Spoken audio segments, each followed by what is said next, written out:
جنگل کی محبت۔ گہرے اور گھنے جنگل میں جہاں درخت آسمان کو چھوتے تھے اور ہوا میں پتے سرگوشیاں کرتے تھے، وہیں ایک معصوم ہرنی نوری رہتی تھی۔ نوری بہت نازک دل کی تھی اور پھولوں کی خوشبو سے مسکرا دینا اور بارش کی بوندوں پر جھوم اٹھنا اس کی عادت تھی۔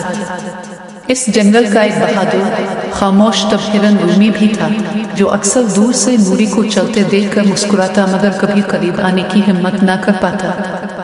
ایک دن جنگل میں عجیب سا سکوت چھا گیا۔ پرندے بھی چہچہانا بھول گئے تھے۔ اچانک ایک زوردار دھاڑ کی آواز نے سب جانوروں کو دوڑا دیا۔ ایک زخمی شیر اپنے غصے میں جہاں جاتا تباہی مچاتا۔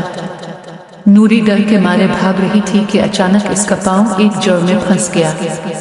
وہ گر پڑی اور شیر تیزی سے اس کی سمت بڑھنے لگا۔ اسی لمحے رومی سامنے آیا۔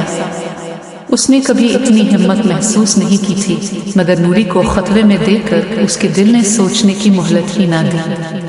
وہ شیر کے سامنے کھڑا ہو گیا۔ پورا جسم کانپ رہا تھا مگر نگاہیں مضبوط تھی۔ اس نے شیر کی توجہ اپنی طرف کھینچی اور الٹا سمت دوڑ پڑا۔ شیر اس کے پیچھے بھاگتا چلا گیا اور نوری کو موقع مل گیا کہ وہ چھپ جائے۔ کافی دیر بعد جب شیر تھک کر واپس چلا گیا، نوری روتی ہوئی رومی کو ڈھونڈنے نکلی۔ کچھ دور ایک درخت کے سائے میں وہ زخمی مگر زندہ پڑا تھا۔ نوری نے کانپتے ہاتھوں سے اس کے زخم صاف کیے اور آنسو میں بھیگتی آواز میں کہا، تم نے میری جان بچائی۔ کیوں؟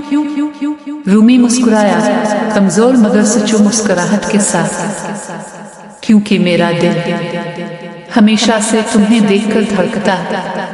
نوری کا دل پہلی بار کسی کے لیے اتنا نرم ہوا۔ اس نے اپنی پیشانی رومی کے سر سے لگا دی۔